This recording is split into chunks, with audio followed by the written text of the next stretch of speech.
Fala, meus amigos, como é que vocês estão? Tudo bem?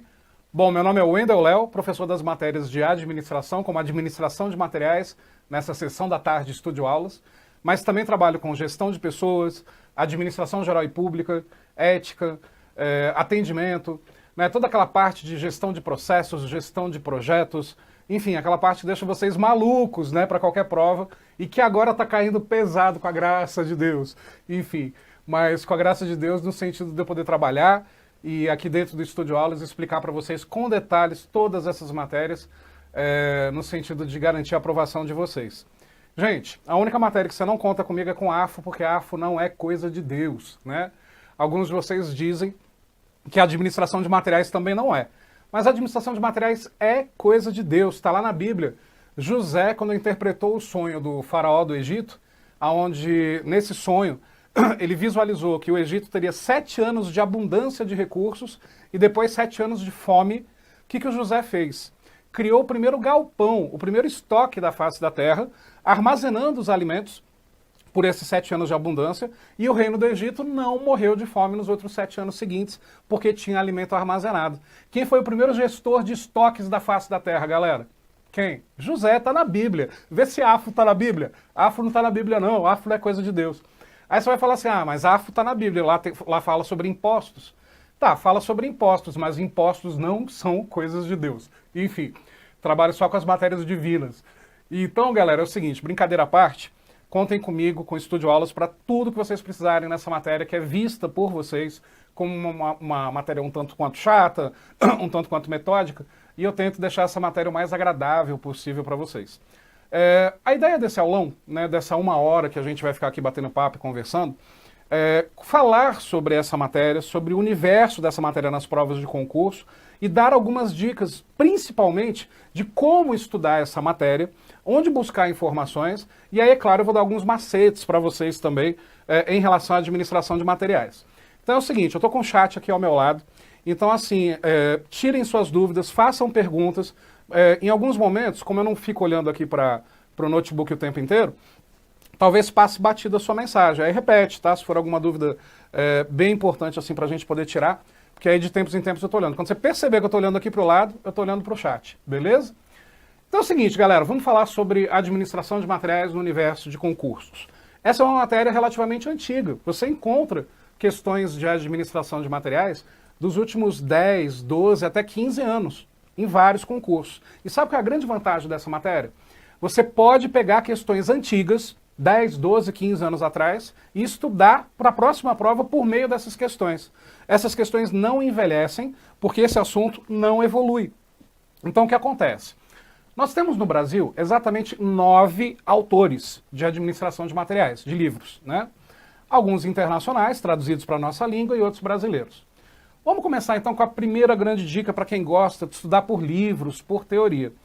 Qual é o autor de administração de materiais que as bancas mais utilizam? O nome do cara é Marco Aurélio Dias. Esse é o principal autor. Então o que acontece? Os livros do Marco Aurélio Dias são usados principalmente pelo CESP, né? E em muitos momentos citados, segundo Marco Aurélio Dias, ou então tem uma imagem de um gráfico, alguma coisa assim, tem o nome lá Dias embaixo. Não só Marco Aurélio Dias, tá? Tem vários outros autores também. E se Deus quiser, muito em breve vai ter um 10º autor, galera. Tem algo no forno, quase pronto, direcionado para o universo de concurso para sair com a administração de materiais. Se Deus abençoar, ainda no primeiro semestre de 2018, né, eu já estou até perdido no ano que a gente está, eu vou lançar meu livro de administração de materiais para concursos. Beleza, galera? Então é o seguinte, o que acontece? Marco Aurélio Dias é o autor, mas existem outros. Só que os outros não explicam as coisas de forma tão diferente. Então, assim, você pode estudar se você tiver algum livro antigo aí de administração de materiais. Eu recomendo também as apostilas que existem no mercado, as apostilas feitas pelos principais professores da matéria. Eu mesmo tenho apostilas também para fornecer para vocês de administração de materiais. Basta entrar em contato comigo na minha fanpage, lá no Facebook, prof.wendelléo, manda lá sua mensagem e a gente articula isso. Mas o que acontece?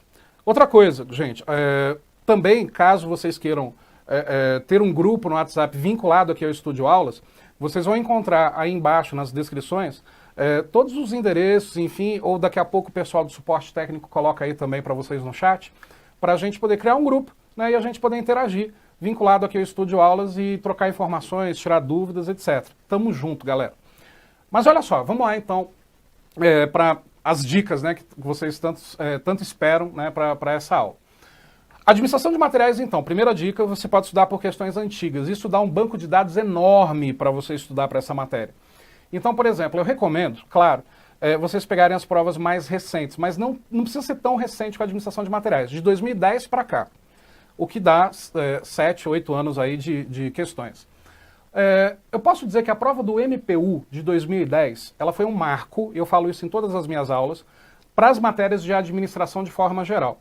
A partir da prova do MPU de 2010, começou a cair administração de materiais mais intensamente com logística e patrimônio, isso não caía antes. Começou a cair gestão de projetos, gestão de processos, e a quantidade de questões é enorme.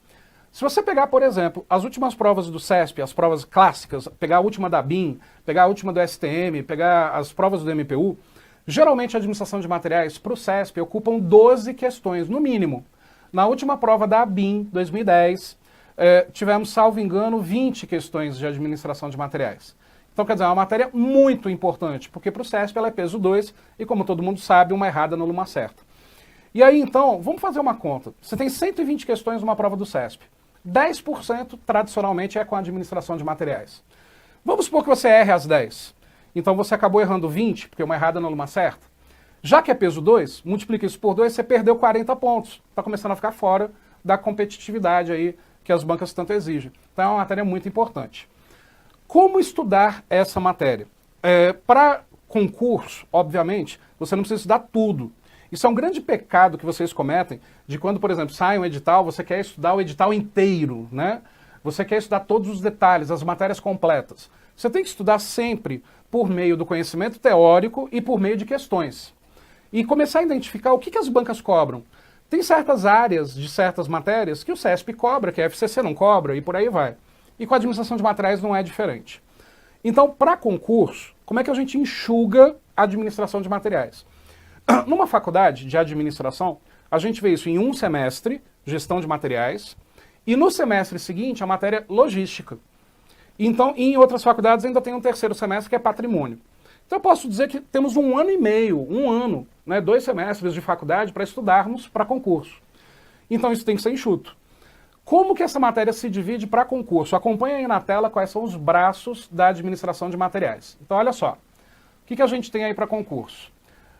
Quando a gente tem administração de materiais no edital, a gente então tem que estudar administração de materiais e patrimônio. Claro que se a banca for colocar mais questões vinculadas a patrimônio, ela cita o patrimônio no edital. Senão é apenas a administração de recursos materiais. E aí o que acontece? Olha os braços que a gente tem que estudar. A gente tem que estudar primeiro sobre compras dentro da administração de materiais. Depois a gente tem que estudar a parte de gestão de estoques, que é a maior parte da matéria, é aquela que envolve os cálculos matemáticos que deixam vocês malucos. Depois, uma terceira parte chamada logística, dentro de administração de materiais, que de 2010 para cá se tornou muito importante. E, por fim, patrimônio. Esses são os 4 braços da administração de materiais para as provas de concurso.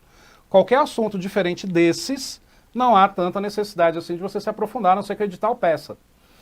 E aqui eu vou incluir um 5º braço, que nenhum edital praticamente pede, quase nenhum professor explica, mas eu explico, que é a tal da Instrução Normativa 205, que eu já vou falar um pouquinho sobre ela. Esses 5 passos, esses 5 tópicos são obrigatórios, ok? Então, olha só, compras. Wendel, compras eu não tenho que estudar 8666, que também está no edital? Sim, só que a 866 são compras públicas. Aqui a gente tem compras de forma geral. Quais são os cuidados que uma empresa deve ter para escolher fornecedores, como prazo, preço, tempo de entrega, qualidade no atendimento e por aí vai. Então, quer dizer, então olha só, peraí, Orlando Júnior aqui no chat. Ah, gente, Orlando Júnior, peraí, volta aqui para mim, volta a câmera aqui para mim. Uma interrupção rápida. Orlando Júnior aqui no chat, lindo, te amo, ah, meu Deus do céu. Também te amo, Orlando, grande amigo, um dos melhores professores de Direito Constitucional que existem em Brasília e, se bobear, do Brasil. Importante parceiro aqui do Estúdio Aulas, top das galáxias, gente. Abraço, Orlando, beijo no teu coração. Vamos voltar agora, vamos voltar. Não me tira o foco não, Orlando, não mexe o saco não. Então vamos lá, continuando. Então olha só, compras, né? A visão geral de compras. Então, muito focado no papel do comprador, no profissionalismo que esse comprador tem que possuir, e muito focado também nos cuidados na arte de comprar, da negociação, da escolha dos fornecedores, etc., que independem de ser 8666. Então olha só, estoques. A gente tem aqui na gestão de estoques, aqui é uma porrada de coisa, gente. A gente vai ter que aprender sobre tipos dos estoques, além dos tipos dos estoques, custos dos estoques, custo de armazenagem, custo de pedido, custo fixo, custo pela falta de produto, etc. A gente tem que aprender sobre controle dos estoques. A gente tem que aprender os gráficos dente de serra. A gente tem que aprender o conceito de lote de compra. A gente tem que aprender o conceito de lote econômico de compra. Olha quanta coisa. Aqui entram também aqueles cálculos de PEPs, UEPs e custo médio. Vocês ficam malucos com aquela planilha gigantesca que não serve para nada. Dá para responder em 20 segundos as questões. Deixa eu ver o que mais. Gente, é muita coisa. Gestão de estoques, além, né, de tipos, custos, controle, dente de serra, lote de compra, lote econômico, PEPs, UEPs, custo médio, tem os cálculos. São vários cálculos. Então, quer dizer, é a parte maior da matéria. Tá? Sem estoques, você não se aprova.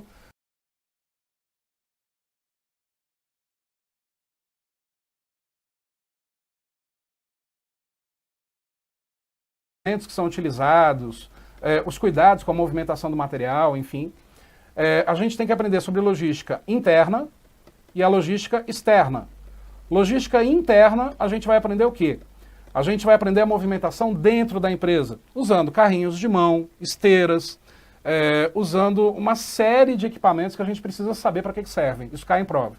E na logística externa, quais são os modais mais utilizados? Que modais são esses de transporte? Aeroviário, rodoviário, ferroviário, dutoviário e com as suas vantagens e desvantagens. Isso, por exemplo, caiu na última prova do Shoaém, prova bem recente, né, para oficial da Polícia Militar. Bom, além da movimentação, que é o primeiro braço da logística, a gente tem que aprender sobre a embalagem. A embalagem de um produto ajuda ou atrapalha a logística, ajuda ou atrapalha a movimentação de materiais. Então, quer dizer, Ezequiel, abraço para você, ó. Aprendi PEPs, UEPs com o professor Wendel. Muito bom mesmo. Obrigado, Ezequiel. Tamo junto. É nóis. Então a embalagem ela pode ajudar ou atrapalhar, né, a questão da logística. Uma boa embalagem facilita o transporte. Então a gente tem a movimentação, a embalagem e a armazenagem. A armazenagem. Então qual é a melhor forma de estocar os produtos? Usando prateleiras? Usando pallets? Enfim. Érica, você está perguntando se vai ter módulo isolado comigo. Estamos em negociação aqui no Estúdio Aulas, eu devo gravar um mega curso de administração de materiais muito completo, além de outras matérias na sequência. Aguarde notícias, Érica, vai acompanhando as redes sociais aqui do Estúdio Aulas e também nas minhas redes sociais que você vai ser informada sobre isso. Então, voltando, a armazenagem, então, a gente guarda em prateleira, a gente guarda em pallet, põe em caixas, tira a embalagem original para armazenar, deixa a embalagem original, tudo isso é o que cai. Patrimônio, que é o quarto braço da logística. Galera, pelo amor de Deus, volta aqui para mim, tela. Patrimônio, quando cair em prova, pelo amor de Deus, não vai focar o seu estudo apenas na parte contábil de patrimônio, porque é isso que eu vejo na maioria dos materiais por aí. O que as bancas vão cobrar sobre patrimônio é dentro da gestão de materiais. Então, o que a gente tem que entender sobre patrimônio? Qual é a diferença entre material e patrimônio? Material a gente compra para consumir, compra para revender, isso a gente estoca. Patrimônio a gente compra para usar. Então, por exemplo, esse computador, esse celular que você está assistindo a aula, é um patrimônio da empresa, por exemplo. Quanto mais a gente cuidar desse patrimônio, quanto mais a gente preservar, mais tempo ele vai durar. Então, patrimônio são cuidados muito diferentes, e é isso que cai em prova, os cuidados com o patrimônio, como adquirir os patrimônios e as diferenças da aquisição de patrimônio para aquisição de materiais. O que cai sobre patrimônio também é muito retirado desse documento que eu citei por último, chamado Instrução Normativa 205. A Instrução Normativa 205 é um documento do governo federal que coloca as regras para a gestão de materiais e de patrimônio nos órgãos públicos. E aí a gente tem um problema na hora de qualquer prova. Quando tem uma questão e ela não citar coisa pública, ela não citar governo, ela não citar órgão público, você tem que responder de acordo, por exemplo, com a visão geral da matéria dos livros, como Marco Aurélio Dias, que eu citei, Pozo e vários outros autores. Se a banca citar dentro de órgãos públicos, você tem que responder de acordo com a Instrução Normativa 205. Quer ver? Olha só. MPU 2013. Não, continua aqui comigo. Falei, olha só, mas continua aqui comigo. MPU 2013, olha a questão que caiu. Para o melhor aproveitamento do espaço físico do estoque, é importante que as caixas armazenadas em prateleiras fiquem a 20 centímetros do teto. Questão certa ou errada, galera? Primeiro que você deve se perguntar assim, meu Deus, como é que isso cai em prova? Né? Assim, qual é a utilidade disso para o meu papel como servidor? A utilidade é que está na prova, gente. E a utilidade é que o futuro servidor ele já tem que ter uma visão de gestão de negócios, seja materiais, seja humanos, seja financeiros. Então, assim, você tem que ser um mini gestor, né, para poder entrar em qualquer órgão para a área administrativa. Mas voltando, caiu essa questão. Você responderia certo ou errado? As caixas armazenadas em prateleiras podem ficar a 20 centímetros do teto? Questão errada. Por que ela está errada? Na nossa casa, você tem lá uma parede. Então, por exemplo, né, supondo aqui que aqui é a parede da sua casa, aqui, né, nesse campo da tela. Então você põe a prateleira até o teto, ok? E as caixas, se bobear, encostadas até no teto. É a sua casa, você faz o que você quiser. O que a gente está falando aqui é de gestão de organizações. Essas prateleiras que existem dentro das organizações, imagina, por exemplo, aquelas mega prateleiras que todos vocês conhecem ao visitar grandes atacadistas como Macro, Atacadão Extra, Base Atacadista e vários outros. Pô, são prateleiras gigantescas, altas pra caramba, que é para aproveitar legal o espaço aéreo, né, para poder armazenar mais coisas. Como essas caixas ficam muito lá no alto, não dá para pegar em pé, você tem que usar equipamentos para isso. Qual é o equipamento utilizado? Empilhadeira frontal. É aquele carrinho, né, que tem um operador especializado nisso, que encaixa as hastes do carrinho no pallet de madeira, eleva isso até as últimas alturas para poder guardar as caixas lá em cima. Aí para pensar.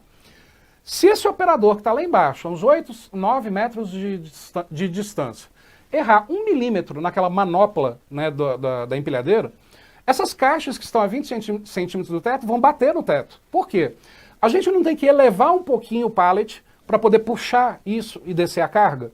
Nessa elevação, a gente já deixa a caixa cair no teto e se bater no teto. Então o que ocorre? 20 centímetros é muito pouco. Questão errada. Talvez você não saiba qual é a distância recomendada, mas 20 centímetros é pouco. Questão errada. Só que aí que está. Os livros de administração de materiais recomendam a distância de 1 metro do teto. Então, 1 metro por quê? Além de dar para fazer uma movimentação bacana, dá para ver se tem infiltração no teto, se, por exemplo, não tem umidade, não tem chuva acumulada, que estragariam as caixas. Se a gente pegar a Instrução Normativa 205, ela já recomenda 70 centímetros. Pegou a diferença? Se a banca perguntar assim, é correto afirmar que a distância recomendada das caixas para o teto é de 1 metro? Se a questão for só isso, questão correta, porque ela não citou órgãos públicos. Agora, quer ver mudar o gabarito? É correto afirmar que dentro dos órgãos públicos, a distância recomendada para as caixas em relação ao teto é de 1 metro. Aí, como falou em órgãos públicos, questão errada. São 70 centímetros. Então, percebe? E essa Instrução Normativa 205, galera, a maioria ignora, a maioria não estuda. E você tem que estudar. É um texto desatualizado, ela é de 1988 e nunca foi atualizada. Para vocês terem uma ideia, tem momentos da Instrução Normativa 205 que ela fala de papel carbono, ela fala de fita de máquina de datilografia, ela fala de impressoras matriciais. Então, quer dizer, ela está muito desatualizada. Mas é esse o documento que a gente tem que estudar, falando dessas regras sobre como ocorre a gestão pública de patrimônio imaterial dentro dos órgãos públicos. Isso, de alguma forma, está associado a 8666? Está. Muito do que a Instrução Normativa 205 dita, a 8666 consolida. Entende? Então, é importantíssimo correlacionar esses assuntos. Como geralmente o 8666 está presente em todos os editais, quando tem a administração de materiais no edital e também 8666, Wendel, pode ter questões que misturem os dois assuntos? Pode. E o CESP ama correlacionar e fazer questões multidisciplinares. Então é extremamente importante estudar com detalhes a 8666, não a parte só jurídica da 8666, mas a parte operacional, que ali se consta, gestão de contratos, enfim, todos os cuidados que devem existir para correlacionar isso com a administração de materiais. Aí, olha só, ampliando esse comentário. Uma semana depois, em 2013, o CESP fez a prova do Ministério da Integração. Olha a questão que caiu no Ministério da Integração. É correto afirmar, para um melhor aproveitamento do espaço físico do estoque, que as caixas podem estar encostadas na parede. Certo ou errado? Questão errada, né, gente? Na parede pode pegar umidade, enfim, é bom deixar um espaço. Que espaço é esse, se em algum momento alguma banca vier a perguntar? O espaço recomendado para a parede é de 50 centímetros, pela instrução normativa e pelos autores de administração de materiais. Então aí bateu. Mas no caso não se perguntou qual era a distância recomendada, perguntou se poderia ficar encostada na parede. Não pode. Mas olha o curioso, que aí eu vou dar talvez a mais importante dica, que já quem é meu aluno já está careca de saber. Se numa prova caiu a distância do teto, na semana seguinte caiu a distância da parede, o que cairia numa próxima prova? A distância do chão. Eu não lembro exatamente qual foi a prova, me deu branco agora, mas caiu numa prova depois do CESP, perguntando se as caixas poderiam estar em contato com o solo. Questão errada, pela mesma razão da parede, umidade, inseto, etc. Então, o que eu quero provar com isso? Se você estudar por meio de questões de provas passadas, você se prepara muito melhor. Mas você não pode estudar só por meio de questões, você tem que estudar pela teoria também. Eu falo isso porque eu também dou aula de técnicas de estudo e planejamento de estudo, faço esse tal de coaching, que é a palavrinha da moda, enfim. Mas o que eu quero dizer, e eu sempre falo para os meus orientandos, no mínimo 50, 100 questões por dia, uma prova por dia, se for possível, misturando as matérias, não só de um assunto isolado. E aí você começa a perceber o que as bancas cobram. Então, por exemplo, se você pegar as provas mais recentes, para qualquer banca, você começa a perceber qual é a lógica que ela vem utilizando e o que provavelmente vai cair na próxima prova. Isso ocorre inclusive com temas de redação. Então, galera, eu encho o saco com isso e repito, 50 a 100 questões por dia. Tem duas técnicas de estudo que realmente funcionam. BQ, bunda quadrada, e fé, fazer exercício. Enquanto sua bunda não estiver quadrada e doendo de ficar sentado fazendo exercício, sua aprovação demora mais tempo. Isso é extremamente importante. Fez o exercício, errei. Aí eu vou atrás da teoria para descobrir o porquê que eu errei. Fiz o exercício, acertei. Aí eu vou atrás da teoria também, para descobrir o motivo do acerto. Quantas vezes vocês acertam questões, a autoestima se eleva, e aí com isso você acredita que está muito bem naquele assunto, mas não acertou pelo motivo correto. E com a administração de materiais não é diferente. Questões todo dia, questão, treina. É uma matéria que você não gosta, é uma matéria que você não é apaixonado. Então, sendo assim, treina, porque é a única forma de fazer esse conteúdo entrar na sua cabeça. Além do conhecimento teórico que você tem que ter, filtrando, né, aquilo que realmente cai em prova.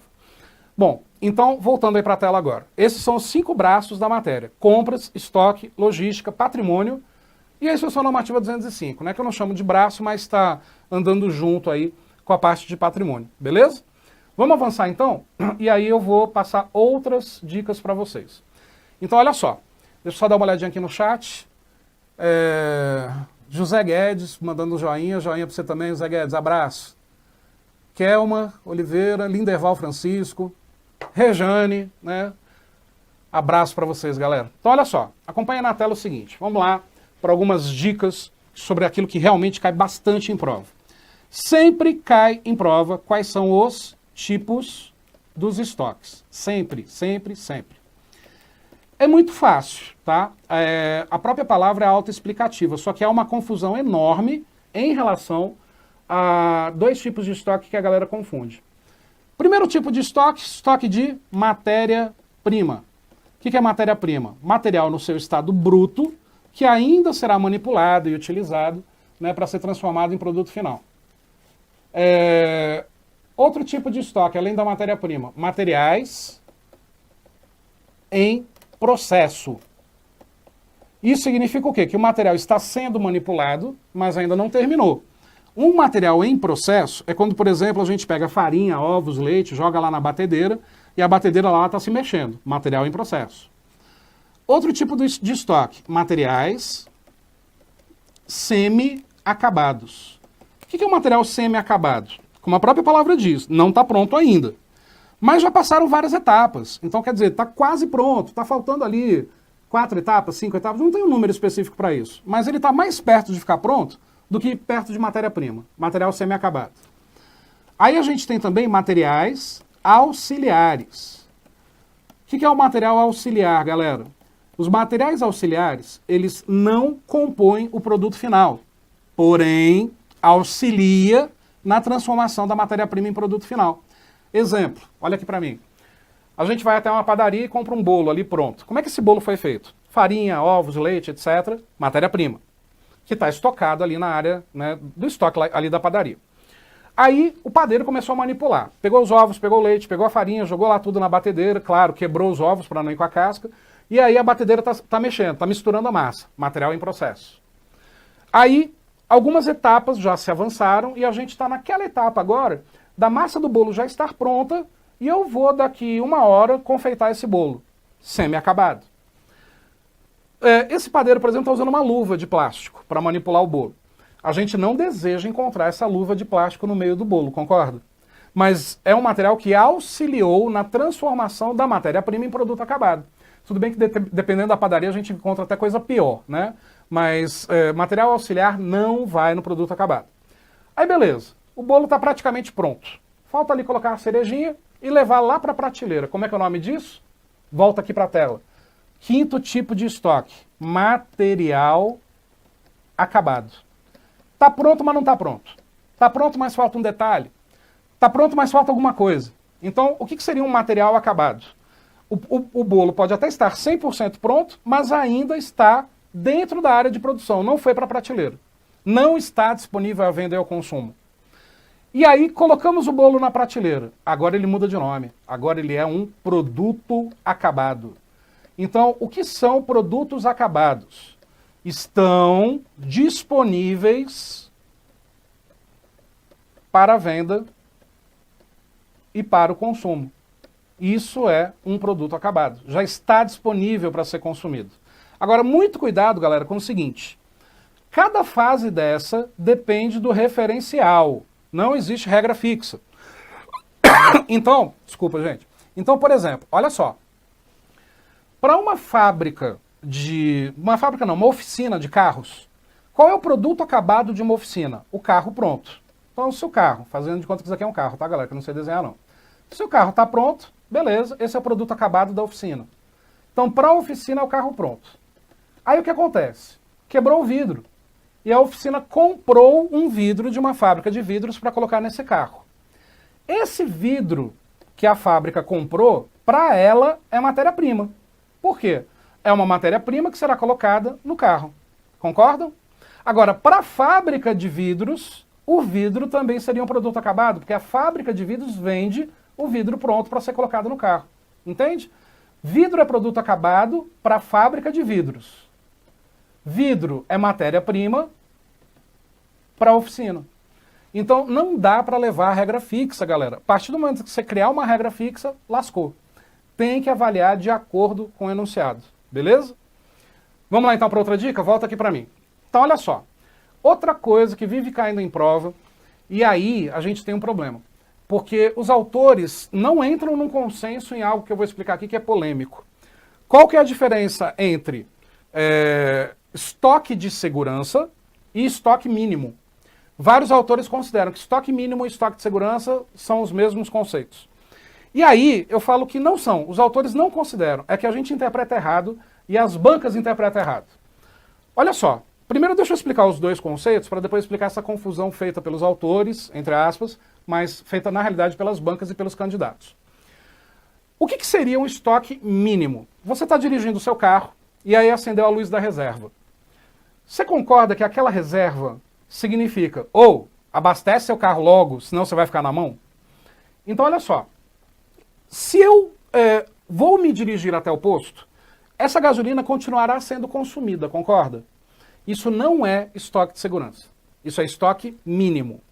É o mínimo que chegou do tanque, aonde, a partir de agora, eu tenho que providenciar a reposição do meu estoque, no caso de gasolina. Isso é estoque mínimo.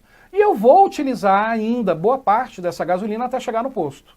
Estoque mínimo é aquela quantidade que nos alerta que algo precisa ser reposto e que este mínimo nos dará um certo tempinho para poder repor.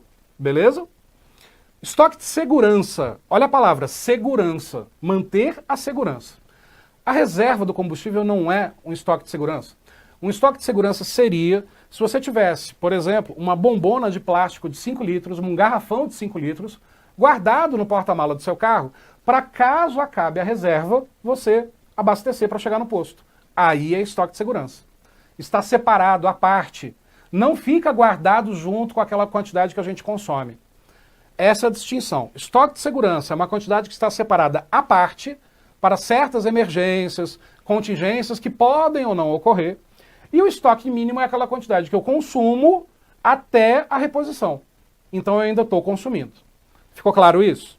Só que aí você pega as definições dos autores, e vários autores colocam nos seus livros. O estoque mínimo é a quantidade destinada à segurança da organização para suprir possíveis contingências. Aí aparece o termo destinado à segurança. Ah, estoque mínimo é igual ao estoque de segurança. Não é. Só que em alguns momentos você vai ter citações de autores colocando o estoque mínimo é o estoque de segurança. Só que é isso que eu quero explicar melhor para vocês. O estoque mínimo é o estoque de segurança. No sentido de nos mostrar que este mínimo, se eu tomar cuidado, devido cuidado, ele mantém a nossa segurança. É como se a palavra segurança fosse um substantivo comum e não um substantivo próprio, o nome do estoque. Entende? Só que as bancas também não entendem direito essa forma, esse linguajar dos autores, porque os autores brasileiros também, eles pegam os livros internacionais e copiam algumas coisas literalmente, sem transformar na nossa linguagem, na linguagem brasileira. Enfim, pega lá o conceito em inglês e traduz ao pé da letra. Gera uma confusão enorme. Então o que acontece? Wendel, beleza, eu já vi essa confusão, eu também me confundo, o que eu faço? O que vocês querem saber na hora da prova? Na hora da prova é o seguinte, se a banca afirmar o estoque mínimo é o estoque de segurança, correto, porque tem autores que falam isso. Se a banca afirmar o estoque mínimo é diferente do estoque de segurança, pois o estoque mínimo é consumido até o momento da reposição. Já o estoque de segurança é uma quantidade separada à parte para futuras contingências. Pode pôr correto também, porque tem autores que defendem isso. Então, quer dizer, você tem que analisar os contextos e a gente vai ter autores para defender qualquer um desses argumentos. Sorte é que isso não cai tão frequente nas provas, mas é algo que é realmente passível de uma certa confusão. Não esqueçam, em teoria e na prática, o estoque de segurança está separado à parte. Ele eleva os custos dos estoques, porque é uma quantidade a mais para possíveis contingências. Um exemplo disso é quando ocorre o tal do cálculo do tempo da reposição. O que acontece? Vamos supor que o fornecedor demora 10 dias para entregar para a gente. E em 10 dias a gente consome 50 caixas. Você concorda então que quando faltarem 50 caixas para acabar o estoque, é o momento que eu tenho que pegar o telefone e fazer o pedido? O chamado ponto de pedido. Enquanto o fornecedor não entrega, 10 dias vão se passar e eu estou consumindo essas 50 caixas. Isso não é estoque de segurança. Isso é o estoque mínimo que está acabando. Se o fornecedor honrar e entregar no 10º dia a quantidade que a gente comprou, eu capacito novamente esse estoque ao máximo, se for o caso, e eu não passei nenhum sufoco. Vamos supor que o fornecedor costuma atrasar. Então, não podendo negociar com outros fornecedores, não tendo como trocar de fornecedor, o que a gente faz? A gente adota um estoque de segurança. Vamos deixar separadinho mais umas 10 caixas? Porque caso o fornecedor demore para entregar, a gente usa essas 10, enquanto ele não entrega. Qual é a quantidade ideal do estoque de segurança? Tentativa e erro. Se o fornecedor atrasa, mas esse atraso é pequeno, eu deixo poucas caixas. Se esse fornecedor é lá na China e demora 4 meses para entregar, eu vou ter que deixar um container dessas caixas. Se o fornecedor é do outro lado da rua e me entrega na hora que eu preciso, então eu não tenho que me preocupar em ter esse estoque de segurança. Percebe? Não existe uma quantidade fixa. Tanto é que olha a fórmula do estoque de segurança. Volta aí para a tela. Fórmula do estoque de segurança. Estoque de segurança é igual a C vezes K. Fórmula mais ridícula do mundo. O que é C, galera? Consumo. O que é K? Fator qualquer. Tentativa e erro. Aqui é um fator qualquer. Então, por exemplo, eu consumo 10 caixas por mês. Multiplico isso por um fator qualquer, tentativa e erro, e está ali o nosso estoque de segurança. Se não houver mais a necessidade, esse fator qualquer é igual a zero. E numa multiplicação, qualquer valor multiplicado pelo fator zero é igual a zero. Então, o estoque de segurança não seria necessário. Olha só, galera. Outro conceito que cai muito em prova. já que eu falei sobre isso para explicar o estoque de segurança para vocês. Tempo de reposição. Quase todas as provas têm uma questão sobre o tal do tempo da reposição. Tempo da reposição é o seguinte, olha aqui para mim. Vamos supor que você é comprador de uma empresa, pegou o telefone e fez o pedido para o fornecedor. Ô Zé, manda aí para mim 10 caixas. Você concorda que a partir do momento que eu desligar o telefone, o tempo está passando? E a reposição então tem que ocorrer. Muitos acreditam que o tempo da reposição começa quando a gente faz o pedido. Esquece, o que cai na prova é teoria. Em teoria, e todos os autores concordam com isso, o tempo da reposição começa quando eu detecto a necessidade. Então, por exemplo, abri a porta do estoque e caramba, acabou. Já está rolando o tempo, galera. Porque enquanto você demora para poder fazer um pedido, o tempo está passando e o atraso vai ocorrendo. Então, o tempo da reposição começa quando eu detecto a necessidade. Detectei a necessidade, começou a reposição. Quando que termina a reposição? Quando o material chega. Quando o material chega na porta da empresa ou dentro do almoxarifado? Dentro do almoxarifado. É aí que chega, é aí que termina o tempo da reposição. Então presta atenção. Banca. Quando começa o tempo da reposição? Para todas as bancas. Quando eu detecto a necessidade. Quando termina o tempo da reposição? Termina quando o material chega dentro do almoxarifado, dentro do estoque, do armazém ou do depósito, é tudo sinônimo. Claro que tem algumas diferenças, mas de forma geral é sinônimo. E depois de verificada a qualidade e aceito para a gente guardar esse material dentro desse espaço físico. Esse tempo da reposição, então, galera, ele é desmembrado em 3 tempinhos. As bancas vivem cobrando isso também. Tempo de emissão do pedido, tempo de preparação do pedido e tempo de transporte. Volta aí para a tela, vamos anotar isso. Então, o tempo da reposição é composto a tempo de emissão do pedido, que é o tempo que demora do "ih, caramba, acabou", até eu pegar o telefone e fazer um novo pedido. Tempo de preparação do pedido, que é o tempo que leva para o fornecedor começar a separar a carga, colocar no caminhão, emitir nota fiscal, liberar para a saída. E aí depois a gente tem o tempo de emissão, preparação e o tempo de transporte. Quando acaba o tempo do transporte? Quando o material chega dentro da empresa. Então isso, né, seriam as 3 etapas dentro do chamado tempo da reposição. Então, um mais o outro é o nosso tempo da reposição. Sempre cai nas provas. Beleza, galera? Volta aqui para mim. Quer ver outra coisa que cai muito em prova, dentro, então, desses conceitos aqui que eu estou explicando? Ponto de pedido. Existe uma fórmula matemática para o ponto de pedido. E nessa fórmula matemática, você tem 3 possíveis chances de errar. Primeiro, esquecer a fórmula. E segundo, esquecer de fazer algumas conversões que são necessárias. O que é o conceito do ponto de pedido? O ponto de pedido não é o momento do tempo, é o momento do estoque. Chegou na caixa X, pega o telefone e faça o pedido. Isso é ponto de pedido. Que caixa X é essa? É o que essa fórmula vai dizer pra gente. Eu vou explicar para vocês como é a fórmula do ponto de pedido, como resolver a questão usando a fórmula, e depois por um macete onde a fórmula não é necessária. Quer ver? Volta aqui para a tela, vamos comigo. Olha só, ponto de pedido tem a seguinte fórmula. Ponto de pedido igual consumo multiplicado pelo tempo da reposição mais o estoque mínimo ou de segurança. Tanto faz na fórmula ser estoque mínimo ou de segurança, ok, galera? Então vamos lá. Como que cai esse tipo de questão? Numa determinada empresa, temos um consumo mensal de 100 unidades. Tempo da reposição de, por exemplo, 60 dias. E o estoque mínimo ou de segurança para 30 dias. Qual é o ponto de pedido?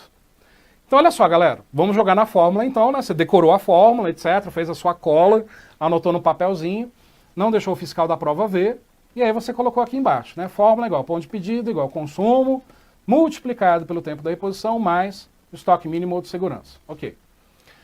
Vamos lá então. Qual é o consumo que a fórmula pede? Consumo mensal, 100 unidades. Então consumo igual a 100. Beleza? Tempo da reposição, 60 dias. E aí o doido vai e põe aqui, 60 dias.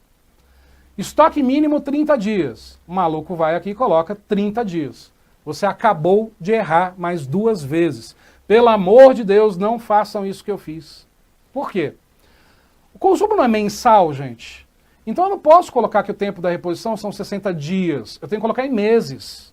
Então esquece esses 60 dias. É em meses. Colocando em meses, então, teremos o quê? 2 meses, que equivalem a 60 dias. Beleza. Aí, olha o pior erro, o mais maluco de todos, que a gente não presta atenção. Estoque mínimo 30 dias. Aí você colocou 30 dias aqui na fórmula. Galera, o que você guarda no estoque? Dias ou caixas? Você guarda caixas. Você não guarda o tempo. O tempo não dá para guardar por enquanto. Então você teria que transformar esses 30 dias em caixas. Se o consumo mensal é de 100 unidades, em 30 dias eu consumo 100 unidades, certo? Então, aqui você errou de novo. Aqui no caso você teria que colocar 100. Aí dá certo. Agora deu certo. 100 vezes 2, 200, mais 100, 300. O que isso significa? Que o nosso ponto de pedido é de 300 unidades. Isso é, chegou no nível de estoque, onde faltam 300 caixas para acabar o estoque, faço o pedido para o fornecedor. E aí, com isso, a gente tem, se o fornecedor não pisar na bola, a garantia de que vai receber no prazo certo. Galera, bacana, pegou isso? Só que isso aqui é inútil, não precisa disso. Vou passar para vocês um macete. Vou apenas copiar aqui ao lado os dados que eu coloquei aqui do enunciado. Consumo mensal, 100 unidades. Tempo da reposição, 60 dias. E estoque mínimo, 30 dias. Só copiei. Olha o macete, galera. Primeiro passo do macete. O consumo não está em meses? Então a gente vai transformar o tempo da reposição e o estoque mínimo em meses também. 60 dias são quantos meses? 2. Coloca aqui ao lado. 30 dias são quantos meses? 1. Coloca aqui ao lado.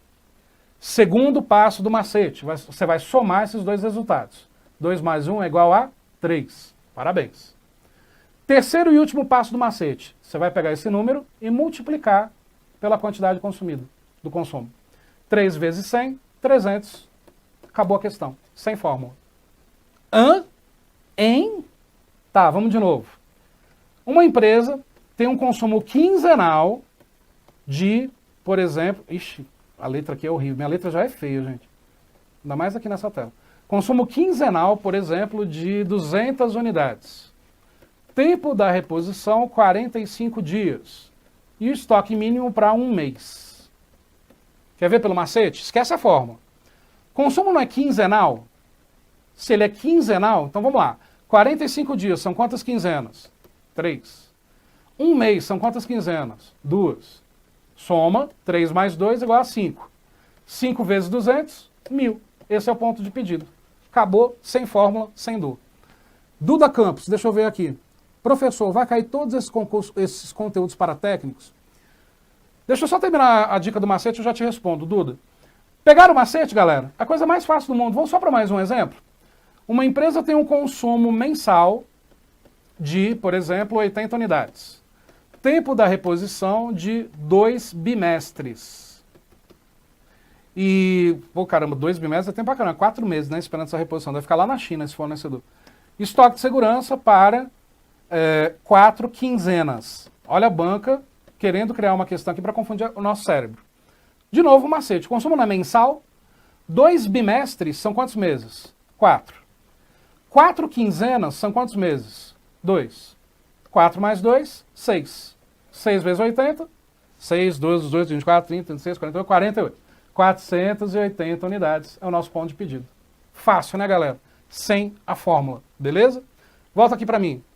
Vamos lá, respondendo aqui a pergunta da Duda. Professor, vai cair todos esses conteúdos para técnicos? Duda, cai. Se tiver administração de materiais no edital, são todos esses tópicos que você tem que estudar. Galera, não tem diferença de administração de materiais para nível médio ou para nível superior, beleza? Assim como em várias matérias. Está lá no edital, o grau de complexidade é o mesmo. Eu até diria que para nível médio, geralmente é um pouco mais difícil. Mas é o mesmo conteúdo. Beleza, Dudinha? Bom, vamos continuar. Rafaela Carbonelli está pedindo, faz um macete de PEPs. Vamos lá então, vai fazer um macete de PEPs aqui. Vamos supor que uma determinada empresa, vou criar os números aqui da cabeça, tá, gente? No dia 1º, teve a entrada de 100 unidades.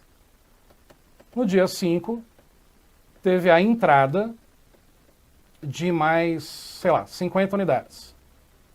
Vamos colocar os valores, né? Dia 1º entraram 100 unidades a R$10 cada uma. No dia 5, entraram 50 unidades a, Vamos aumentar o preço aqui, porque diminui a quantidade, né? R$15 cada uma. No dia 8, supondo aí, teve a saída de, deixa eu ver, 70 unidades. Beleza? Vamos fazer só com essas três movimentações. Galera, vamos supor que o enunciado seja esse, lá na sua prova, e a banca está te pedindo para calcular o valor do custo do estoque final por PEPs, por UEPs e por custo médio. Ok? Olha só. Dia 1º entraram 100 a R$10 cada. Dia 5 entraram 50 a R$15 cada. Dia 8 saíram 70 unidades. Qual o valor de estoque final por PEPs, UEPs e custo médio? Vocês se acostumaram, e não está errado, tá? O seguinte, a criar uma planilha, colocando data, movimentação, quantidade adquirida, valor unitário, valor total, quantidade desse estoque usando PEPs, valor desse estoque usando PEPs. Lembra disso? Se a banca pedir para você calcular PEPs, UEPs e custo médio, você vai ter que fazer 3 planilhas dessas. Uma para PEPs, uma para UEPs, uma para custo médio, mudando as 2 últimas colunas. Você vai levar uns 15 minutos na sua prova. Por que a planilha é inútil para a prova? Olha só o tempo que você perde. Data, dia 1º. Movimentação, entrada, setinha para cima. Quantidade, 100 unidades. Valor unitário, R$10. Valor total, R$1.000. Como não teve nenhuma saída, quantidade no estoque pelo PEPs, 100 unidades. Valor do estoque pelo PEPs, R$1.000. Aí, segunda movimentação, dia 5. Setinha para cima, entrada. Quantidade adquirida, 50 unidades. Valor unitário, R$15. Valor total. Aí, olha o que você faz na prova. Você multiplica 50 vezes 15, 15, 30, 60, 75, R$750. E coloca aqui 750. Você já errou. Porque aqui não é valor total, você teria que ter somado com esses R$1.000 que já estão aqui em cima. E aí, aqui você já erra, porque você vai continuar alimentando dessa forma. Aqui você esquece de colocar 150 unidades, coloca só 50, e aí já errou, galera. Então, esquece essa praga dessa planilha, isso daqui é coisa de contador, isso daqui é coisa de quem quer complicar a vida de vocês. Tô brincando, gente, contador não quer complicar a vida de ninguém não, tá? É que tem uma rixa aí entre contadores, administradores e economistas no mercado. Rixa besta, rixa idiota, né? Todo mundo tem que se ajudar. Mas para a hora da prova, você tem que ganhar tempo. Esquece esta planilha, beleza? Então, olha só. Dica. Acompanhe o raciocínio. Esquece valores por enquanto. Esses valores não nos interessam agora. Por quê? Concorda que a planilha você vai multiplicar várias coisas, somar, subtrair. Vamos primeiro calcular quantas caixas sobrou no estoque. Depois a gente vê o valor. Olha o raciocínio, não é PEPs. Primeiro que entra, primeiro que sai. Então, dia 1º entraram 100. Beleza. Dia 5 entraram 50. Beleza. Dia 8 saíram 70. Galera, se está pedindo PEPs, essa saída de 70 se dá primeiro do dia 1 ou do dia 5? Se dá primeiro do dia 1. Primeiro que entra, primeiro que sai. Concorda? Tirando 70 dá 100, vão sobrar quantas? Vão sobrar 30. E as 70 foram embora. O que sobrou no meu estoque? 30 caixas do dia 1º que eu paguei 10, 50 caixas do dia 5 que eu paguei 15. Agora sim, você multiplica e soma os dois resultados. 30 vezes 10, 300, mais 50 vezes 15, 750. E aí temos R$1.050 como valor do estoque final pelo PEPs. Acabou, sem planilha, chega. Tá, e se a banca pedisse o UEPs, Wendel? Vamos lá, a banca pediu o UEPs. Então deixa eu apagar esses rabiscos aqui que eu fiz e limpar novamente o nosso enunciado. Como facilita essa mesa, gente? Então vamos lá. Então olha só, de novo. Agora é o UEPs, certo? Último que entra, primeiro que sai. Então de novo. Dia 1º entraram 100, dia 5 entraram 50, dia 8 saíram 70. Só que agora é o UEPs. Último que entra, primeiro que sai. O que a gente faz então? A gente faz o seguinte, peraí. André Machado, eu discordo da rixa, tá? Eu acho essa rixa besta. Você respondeu aqui, né? É rixa de quem quer se achar mais importante, mas o contador está ganhando porque você tem um conselho mais forte. Com certeza. Se os administradores dessem mais importância para os contabilistas e para os economistas, e vice-versa, né? Com certeza a gente teria uma gestão muito mais forte. Essa rixa é a coisa mais besta do universo. Concordo contigo. Mas continuando, depois a gente fala disso ainda nessa aula. Olha só, dia 1º entraram 100, dia 5 entraram 50, dia 8 saíram 70. Agora é o EPS. Então eu tiro o primeiro de onde? Tiro o primeiro do dia 5, que foi o último que entrou. Eu consigo tirar 70 das 50? Não, porque fica faltando 20. De onde eu tiro as outras 20? Das 100 aqui de cima, vão sobrar 80. E as 70 foram embora. Qual é o valor de estoque final no EPS? As 80 do dia 1º multiplicado pelos R$10, R$800. Porque as 50 já foram embora. Esse é o valor de estoque final no EPS. E o custo médio? Galera, custo médio é o meio do caminho entre PEPS e o EPS. Custo médio é a coisa mais simples do mundo. PEPS mais o EPS dividido por 2. Esse é o valor do custo médio. Então, 1.850 sobre 2. Essa é a quantidade do nosso estoque médio, que vai dar 925 unidades. Acabou. Volta aqui para mim, galera. Então, olha só, percebe que isso elimina a planilha. A planilha é o certo. Quem faz esse cálculo dentro das organizações é a área de contabilidade, que é uma área extremamente importante e que eu concordo com a Andréia Macedo, é uma área que tem que ser mega valorizada. É um dos conselhos mais fortes que existem dentro desses assuntos organizacionais. É um conselho muito mais forte que o conselho de administração propriamente dito. E tem que ser mais valorizado. A maioria das organizações tem contadores terceirizados e não contadores próprios. É muito importante que existam os terceirizados para a microempresa, mas que as organizações tenham contadores próprios. O que a contabilidade faz? A contabilidade, qual é o grande papel dela? Ela faz, por exemplo, cálculos de custos internos, faz essas planilhas de PEPs, WEPs, custo médio, enfim, de todos os custos internos da organização, mas também faz as planilhas, os razonetes, os balancetes, para apresentação da contabilidade da organização para o governo e para a tomada de decisão do administrador financeiro, da organização como um todo. Claro que isso é o certo, aquela planilha gigantesca que a maioria aprendeu. Só que você concorda que na hora da prova você tem que ganhar tempo? Para ganhar tempo, diminuindo a chance de errar, esse macete. Só que não coloquem na cabeça que ao ter assistido esse macete, vocês já sabem e vão conseguir fazer. Treino, treino, treino, treino. Treine várias vezes. Começa a contabilizar o tempo que você gasta montando a planilha e o tempo que você gasta pelo macete. Para quem já é formado na área de contabilidade, para quem tem experiência na prática com essa planilha, pelo amor de Deus, continue com a planilha, já que você tem prática com isso. Porém, se esse assunto é um assunto muito novo para você, vá pelo macete, que certamente você também vai atingir o mesmo resultado.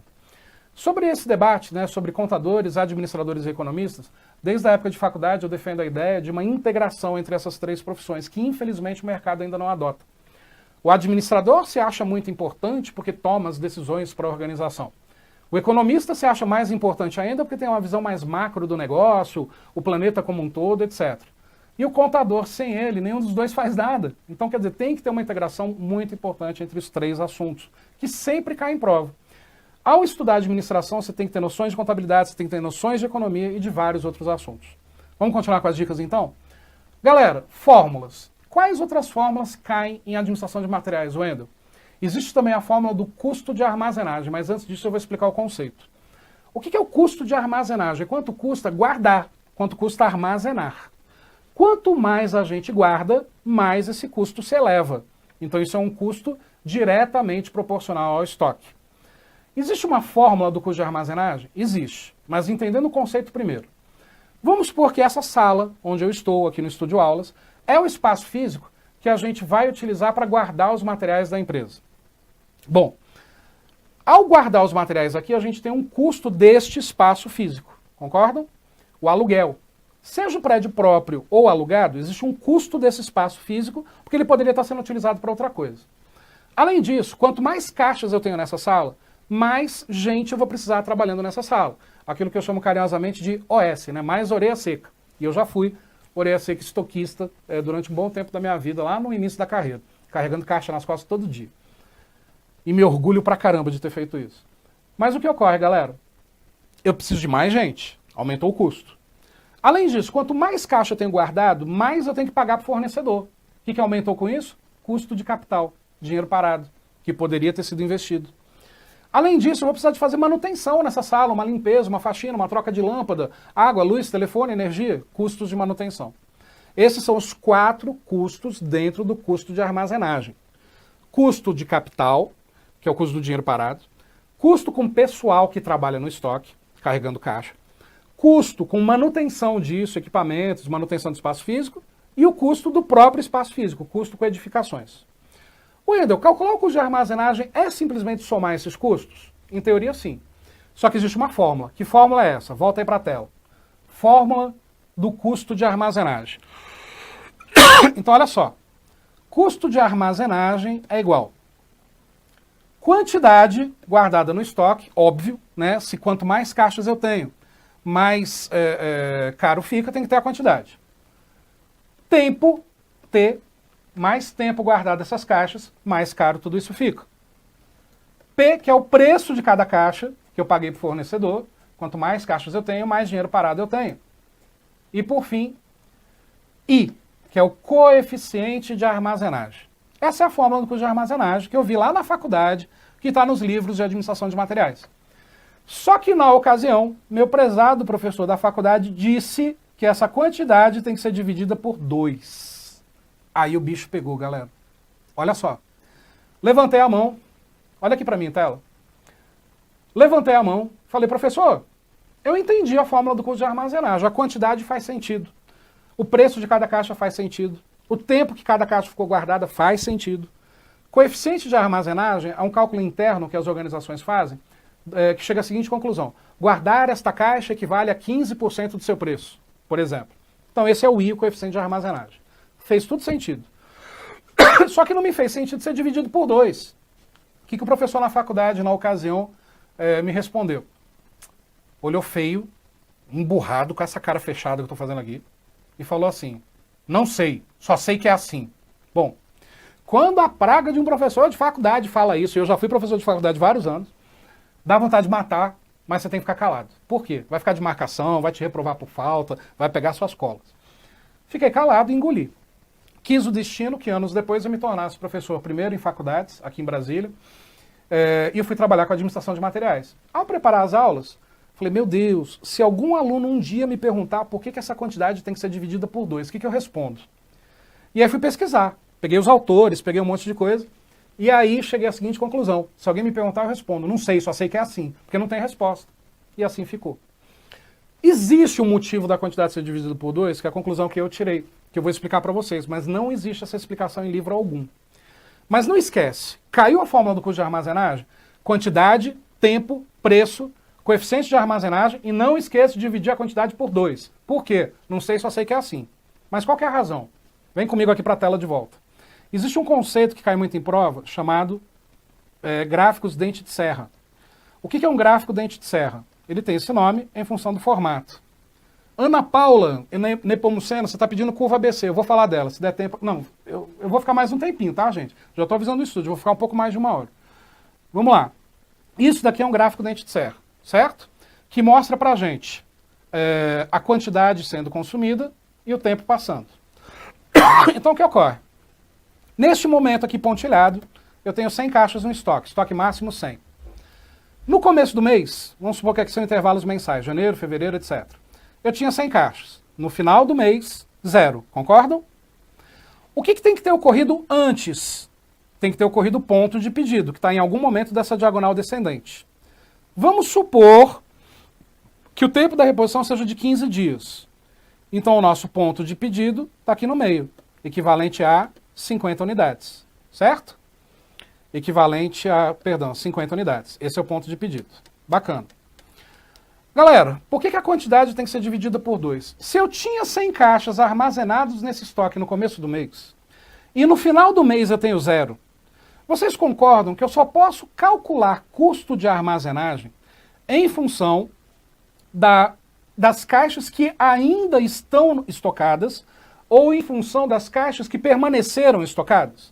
Em outras palavras, eu não posso calcular custo de armazenagem de caixas que já saíram do estoque. Eu só posso calcular o custo de armazenagem pelo tempo que elas permaneceram, ok? Se eu tinha 100 caixas no estoque no começo do mês e 0 no final, pegando este retângulo como sendo o espaço físico do nosso estoque, você concorda que eu tive essas caixas ocupando o estoque pela metade desse espaço? Se foi pela metade desse espaço, por isso que a quantidade tem que ser dividida por 2. Só por essa razão. É uma média. Beleza, galera? Só que olha só, voltando aqui para mim. Não existe essa explicação em livro algum. Essa é a explicação técnica que eu estou passando para vocês do porquê que a quantidade tem que ser dividida por 2 no custo de armazenagem.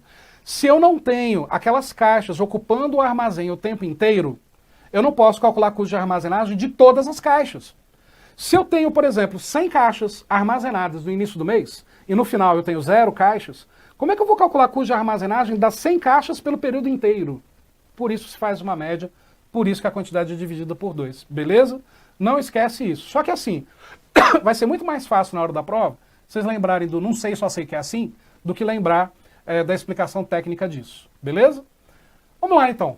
Último conceito, atendendo a pedidos sobre curva ABC. Vamos falar um pouquinho de curva ABC.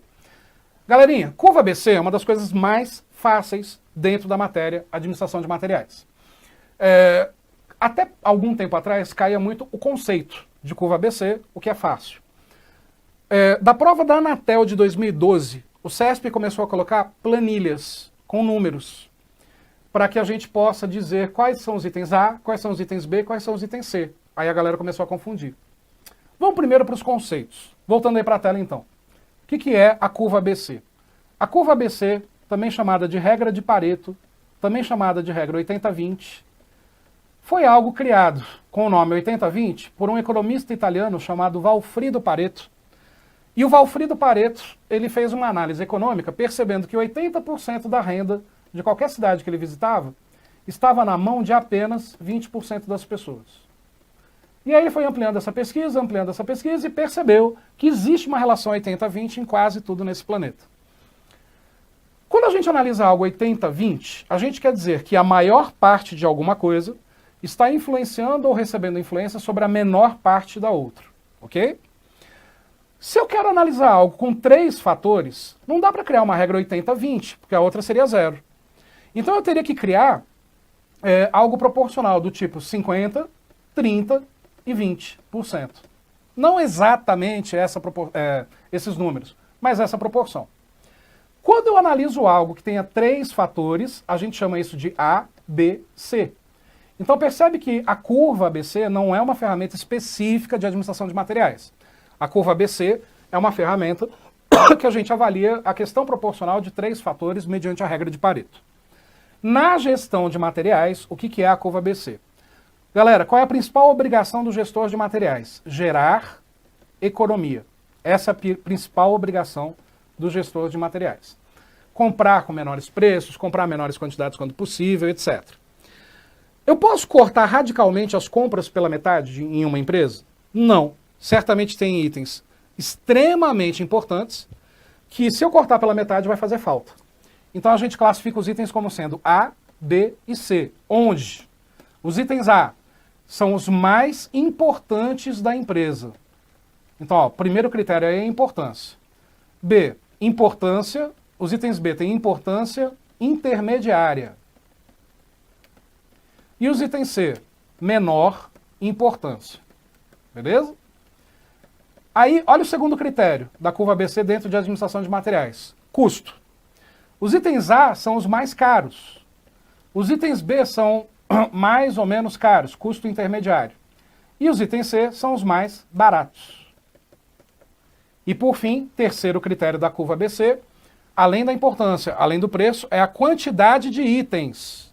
Então os itens A são os que a gente tem menor, menos quantidade de itens. Gravem isso que eu estou reforçando, tem um motivo para isso. Itens B, quantidade intermediária de itens. E os itens C, maior quantidade de itens. Você deve estar estranhando, esse cara é muito chato, por que ele está falando itens com essa ênfase? Porque este é o motivo do erro de vocês em questões de curva ABC. Vocês acham que aqui é a quantidade de caixas, de unidades, e não é, é a quantidade de itens, que é diferente. Wendel, como assim? Tela, volta para mim. Olha só, se eu compro 500 canetas, você está considerando então que, pô, é caneta pra caramba, muitas canetas, e são. Só que caneta é um item, o nome caneta, um item. Então, na curva ABC, o grande segredo para você gabaritar as questões que tem planilha e tem gráfico é não esquecer isso. A curva ABC não analisa a quantidade unitária de todos os itens. Não analisa o valor unitário de todos os itens. Ela analisa quanto eu pago em canetas, quanto eu pago em papel, quanto eu pago em filtro do ar-condicionado. Percebe? Não interessa a quantidade unitária de cada item. Interessa o nome do item e quanto que eu gasto nele. Isso é curva ABC. Se você não esquecer isso, você nunca mais erra a questão de curva ABC na sua vida. As questões teóricas, se citar caixas ou itens, respeita essa regra que eu coloquei aqui na tela, tá tudo certo. Agora, quando tiver gráfico, quando tiver planilha, não. Quer ver? Volta aqui para a tela. Vamos simular aqui uma questão que eu me lembro de cabeça que já caiu em prova, eu só não vou lembrar dos números exatos. Vamos supor o seguinte, uma determinada empresa compra, por exemplo, papel, resmas de papel. 500 resmas no ano, a R$10 cada resma, pagando consequentemente com isso, então, R$5.000 em resmas de papel no final do ano.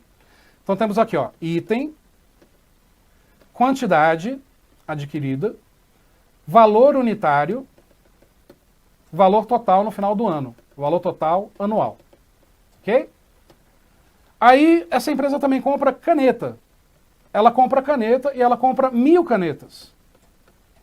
Essas 1.000 canetas que ela compra, ela paga, por exemplo, em cada caneta, vamos colocar aqui, deixa eu ver, ela paga 50 centavos em cada caneta. Então, R$1.000 a 50 centavos, ou 1.000 canetas a 50 centavos, gastamos então R$500 com canetas no final do ano. Parei por aí, vou colocar só esses dois exemplos. Bom, estou afirmando que um desses itens é A. Qual seria, na sua opinião? Se você observar, galera, pela quantidade, você vai dizer o quê? Que o papel é o item A, que é o item que a gente compra em menor quantidade. Ok? Agora vamos para os valores. R$10 cada resma. O papel é o mais caro. Pronto, o papel é o item A. E você acertou. Só que eu afirmo para vocês o seguinte, na hora da prova, olhar para essas duas colunas te induz ao erro, porque a banca vai te sacanear. Você só tem que olhar para cá. Qual o nome do item e qual o valor que eu pago no final do ano. Só isso. Papel, um item, eu gasto R$5.000. Caneta, outro item, eu gasto R$500. Um item é o mais caro, esse é o item A. Acabou. Mas, Wendel, no exemplo que você criou, eu chego a essa conclusão se eu olhar para essas duas colunas, quantidade e valor unitário. Concordo. Concordo e concordo. E se eu mexer nesses números? Quer ver? Vamos inverter? Vamos supor, material X, eu compro 1.000 unidades desse material X a um valor de R$1. Com isso eu gasto R$1.000 no final do ano. Ok? Material Y.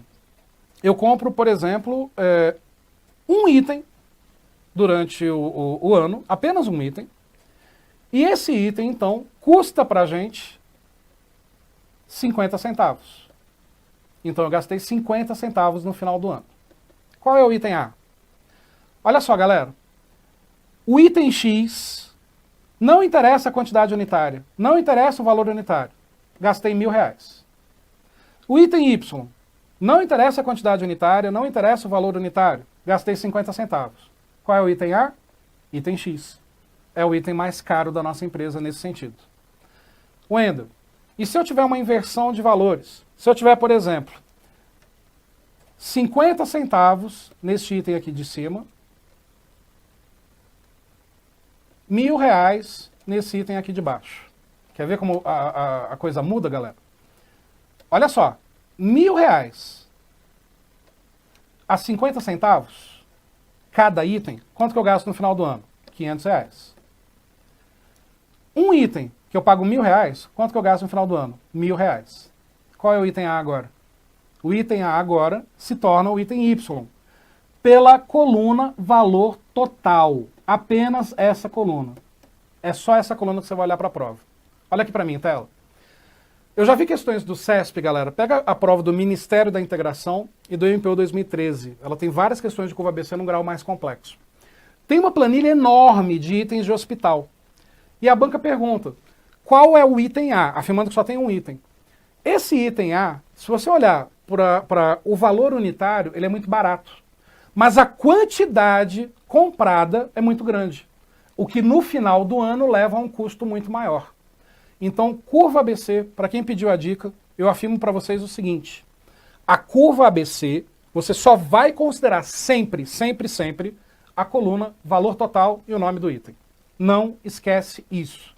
Por qual razão, Wendel? Para fechar a curva ABC. Volta aqui para a tela. A imagem de uma curva ABC, ela é sempre parecida com isso daqui, concordam? Onde a gente tem aqui embaixo os itens e aqui no eixo Y o valor. Percebe o seguinte, ó. Aqui eu tenho os itens A, aqui eu estou criando os itens B e aqui eu estou criando os itens C. Olha os itens A. Poucos itens, grande valor. Ok? Olha os itens B. Quantidade intermediária de itens, valor intermediário. E olha os itens C. Grande quantidade de itens, pequeno valor. Na curva ABC, a gente tem retratado qual é o valor do item 1, do item 2, do item 3, do item 4? Não.